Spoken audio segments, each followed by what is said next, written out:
আসসালামু আলাইকুম। বিবিসি আন্তর্জাতিক বিশ্ব সংবাদে আপনাকে স্বাগত। শুরুতে সংবাদ শিরোনাম, পরে বিস্তারিত। বাংলাদেশের সর্বশেষ গুরুত্বপূর্ণ আপডেট সংবাদে আপনাকে স্বাগত। শুরুতেই সংবাদ শিরোনাম, পরে বিস্তারিত।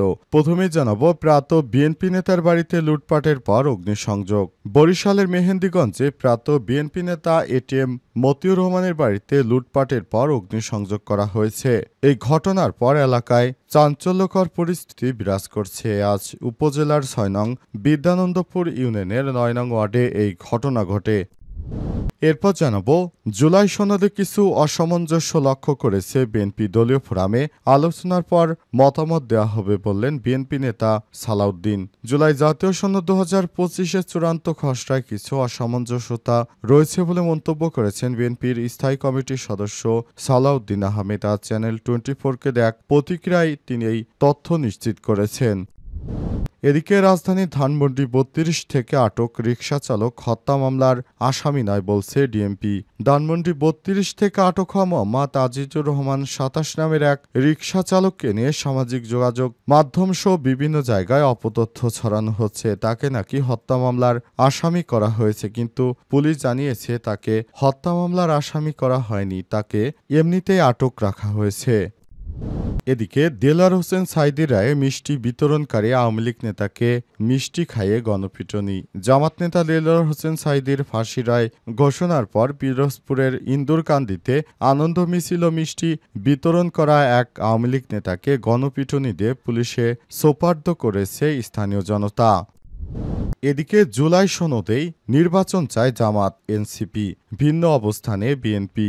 রাজনৈতিক দলগুলোর কয়েক দফায় আলোচনার পর শেষ পর্যন্ত জুলাই সনদের খসড়া প্রস্তুত করে তাদের কাছে পাঠিয়েছে জাতীয় ঐক্যমত্য কমিশন। দলগুলোর মতামত নিয়ে আগামী সেপ্টেম্বরের প্রথম সপ্তাহের মধ্যে জুলাই সনদ ঘোষণার কথা বলছে কমিশন।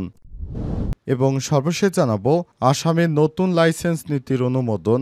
বাংলাদেশ সীমান্তবর্তী এলাকায় আগ্নেয়াস্ত্র রাখতে পারবেন ভারতীয়রা।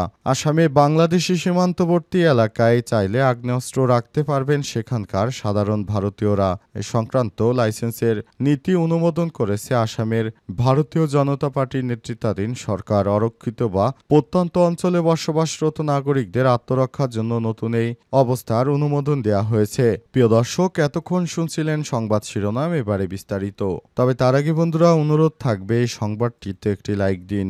এই চ্যানেলে আপনি নতুন হয়ে থাকলে আমাদের সংবাদটি দেখতে দেখতে চ্যানেলটি সাবস্ক্রাইব করে রাখুন। কমেন্ট করে বন্ধুরা আপনার মূল্যবান মতামত জানিয়ে দিন আপনি বিশ্বের কোন দেশ থেকে বা বাংলাদেশের কোন স্থান থেকে আমাদের সংবাদটি দেখছেন এবং শুনছেন। আর বন্ধুরা, এই সংবাদটি আপনার সোশ্যাল মিডিয়া ফেসবুকে শেয়ার করে বন্ধুদেরও দেখার সুযোগ করে দিন। এবারে বিস্তারিত। প্রয়াত বিএনপি নেতার বাড়িতে লুটপাটের পর অগ্নিসংযোগ। বরিশালের মেহেন্দিগঞ্জে প্রয়াত বিএনপি নেতা এটিএম মতিউর রহমানের বাড়িতে লুটপাটের পর অগ্নিসংযোগ করেছে দুর্বৃত্তরা। আজ উপজেলা ৬ নং বিদ্যানন্দপুর ইউনিয়নের ৯ নং ওয়ার্ডে এই ঘটনা ঘটে। স্থানীয় সূত্র থেকে জানা গেছে, বিদ্যানন্দপুর ইউনিয়নের সাবেক চেয়ারম্যান ও ইউনিয়ন বিএনপির সাবেক সভাপতি এটিএম মতিউর রহমানের মৃত্যুর পর তার সন্তানরা বরিশাল নগরী ও প্রবাসে বসবাস করেন। গ্রামে বাড়িটি দীর্ঘদিন তালাবদ্ধ ছিল। শুক্রবার রাতে যে কোনো সময় দুর্বৃত্তরা বাড়িতে ভাঙচুর চালিয়ে আসবাবপত্র লুটপাট করে নিয়ে গেছে। পরে আগুন ধরিয়ে দিলে বসত বাড়িটি সম্পূর্ণ বশীভূত হয়ে যায়। প্রত্যক্ষদর্শী একই বাড়ির আকলিমা বেগম জানান, তিনি ফজরের নামাজ পড়তে ভোরে আনুমানিক 4:30টার সময় উঠে দেখেন পাশে চেয়ারম্যানের ঘরে আগুন জ্বলছে। তখন তিনি চিৎকার দিলে স্থানীয়রা এসে আগুন নিয়ন্ত্রণে আনেন। ততক্ষণে ঘরে সবকিছু পুড়ে ছাই হয়ে গেছে। স্থানীয় বাসিন্দা মোশাররফ হোসেন বলেছেন, মতিউরের সন্তানরা বছরে 2 বার গ্রামে আসতেন, তবে ঘরটি সবসময় তালাবদ্ধ থাকত। দুর্বৃত্তরা ভাঙচুরের পর আগুন দিলে মুহূর্তেই ঘরটি পুড়ে গেছে। অভিযোগকারী মোস্তফা কামাল উদ্দিন হারুন বলেন, আমাদের গ্রামে কিছু লোকের সঙ্গে আমাদের জমি জমা নিয়ে বিরোধ রয়েছে। বিরোধের জের ধরে এই হামলা ও অগ্নিসংযোগের ঘটনা হয়েছে। আগুনে তাদের অর্ধ কোটি টাকার ক্ষয়ক্ষতি হয়েছে বলে দাবি করেন তিনি। কাজিরহাট থানার officer in-charge OC Mohammad Mizanur Rahman Khan জানান, ঘটনাস্থলে পরিদর্শন করেছি। ক্ষতিগ্রস্ত পরিবার লিখিত অভিযোগ দিয়েছে। তদন্ত সাপেক্ষে আইনগত ব্যবস্থা গ্রহণ করা হবে। জুলাই সনদে কিছু অসামঞ্জস্যতা রয়েছে, দলীয় ফোরামে আলোচনার পর মতামত দেবে বিএনপি, বললেন সালাউদ্দিন। জুলাই জাতীয় সনদ 2025-এর চূড়ান্ত খসড়ায় কিছু অসামঞ্জস্যতা রয়েছে বলে মন্তব্য করেছেন বিএনপির স্থায়ী কমিটির সদস্য সালাউদ্দিন আহমেদ। আজ চ্যানেল 24-কে দেয়া এক প্রতিক্রিয়ায় তিনি এই কথা জানান। সালাউদ্দিন আহমেদ বলেছেন, দলীয় ফোরামে জুলাই সনদের চূড়ান্ত খসড়া পর্যালোচনা করে এরপর বিএনপি আনুষ্ঠানিক মতামত জানাবে। প্রসঙ্গত, শনিবার 17 অক্টোবর 17 আগস্ট মতামতের জন্য জুলাই সনদের খসড়া বিএনপি সহ বিভিন্ন রাজনৈতিক দলের কাছে পাঠানো হয়েছে। এর আগে 8 আগস্ট শীঘ্রই জুলাই সনদের পূর্ণাঙ্গ খসড়া রাজনৈতিক দলের কাছে পাঠানো হবে বলে জানিয়েছিলেন জাতীয় ঐক্যমত্য কমিশনের সহসভাপতি আলী রিয়াজ। জুলাই জাতীয় সনদ বাস্তবায়নের অঙ্গীকারনামাসমূহ জনগণের অধিকার ফিরে পায় এবং গণতন্ত্র পুনঃপ্রতিষ্ঠার সুদীর্ঘ আন্দোলন সংগ্রামের ধারাবাহিকতায় 2024 সালে জুলাই আগস্টে গণ অভ্যুত্থানে হাজারো মানুষের জীবন ও রক্তদান, অগণিত মানুষের সীমাহীন ক্ষয়ক্ষতি ও ত্যাগ তিতিক্ষার বিনিময়ে অর্জিত সুযোগ এবং তৎপ্রেক্ষিত জন আকাঙ্ক্ষা প্রতিফলন হিসেবে দীর্ঘ ধারাবাহিক প্রক্রিয়ার মধ্য দিয়ে প্রণীত ঐক্যমতের ভিত্তিতে গৃহীত নতুন রাজনৈতিক বন্দোবস্ত দলিল হিসেবে জুলাই জাতীয় সনদ 2025-এর পরিপূর্ণ বাস্তবায়ন নিশ্চিত করব। ধানমন্ডি 32 থেকে আটক রিকশাচালক হত্যা মামলার আসামি নন, বলছে ডিএমপি।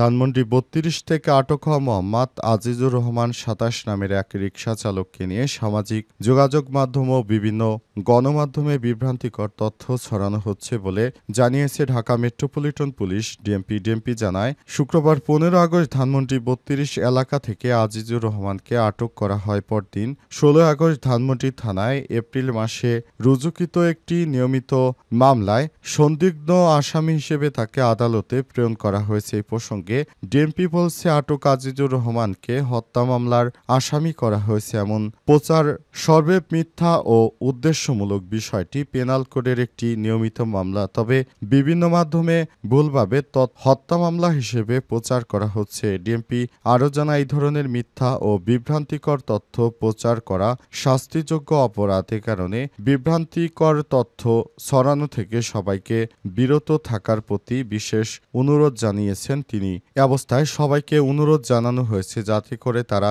সবাই এই ধরনের বিভ্রান্তকর পরিস্থিতি নিয়ে তারা আলাপ আলোচনা না করে যেন ভবিষ্যতে একটি সুন্দর বাংলাদেশ গড়া যায় সে অনুযায়ী সবাইকে কাজ করার প্রতি আহ্বান জানানো হয়েছে এবং আগামীতে কোনো ধরনের যেন এই ধরনের কর্মকাণ্ড না ঘটে সে ব্যাপারে সবাইকে সর্বোত্তক সতর্ক অবস্থানে থাকার জন্য আহ্বান জানানো হয়েছে।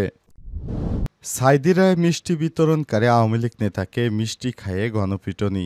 জামাত নেতা দেলোয়ার হোসেন সাইদির ফাঁসির রায় ঘোষণার পর পিরোজপুরে ইন্দুরকান্দিতে আনন্দ মিছিল মিষ্টি বিতরণ করা এক আওয়ামী লীগ নেতাকে গণপিটুনি দিয়ে পুলিশে সোপর্দ করেছে স্থানীয় জনতা। আজ রাত 9টার দিকে উপজেলার ঘোষেরহাট বাজার এলাকা থেকে তাকে আটক করা হয়। 17 আগস্ট ইন্দুরকানী থানার ভারপ্রাপ্ত কর্মকর্তা ওসি মোহাম্মদ মারুফ হোসেন এই তথ্য নিশ্চিত করেছেন। স্থানীয়রা জানায়, 2013 সালের 28 ফেব্রুয়ারি দেলোয়ার হোসেন সাইদির বিরুদ্ধে যুদ্ধ অপরাধের মামলায় ফাঁসি রায় ঘোষণার পর বালিপাড়া ইউনিয়ন আওয়ামী লীগের সাংগঠনিক সম্পাদক হিরণ এলাকায় প্রকাশ্যে আনন্দ উল্লাস করে মিষ্টি বিতরণ করছিলেন। এরপর থেকে হিরণ দীর্ঘদিন আত্মগোপনে থাকলেও গতরাতে ঘোষেরহাট বাজার এলাকায় তাকে স্থানীয় জনতা দেখতে পেয়ে তাকে আটক করে মারধর দেয়। প্রথমে তারা হিরণকে মিষ্টি খাওয়ায়, পরে গণপিটুনি দেয়। খবর পেয়ে পুলিশ ঘটনাস্থলে পৌঁছে তাকে উদ্ধার করে থানায় নিয়ে যায়। ওসি মোহাম্মদ মারুফ হোসেন বলেন, হিরণ বালিপাড়া ইউনিয়ন আওয়ামী লীগের সাংগঠনিক সম্পাদক। তাকে ঘোষেরহাট বাজার থেকে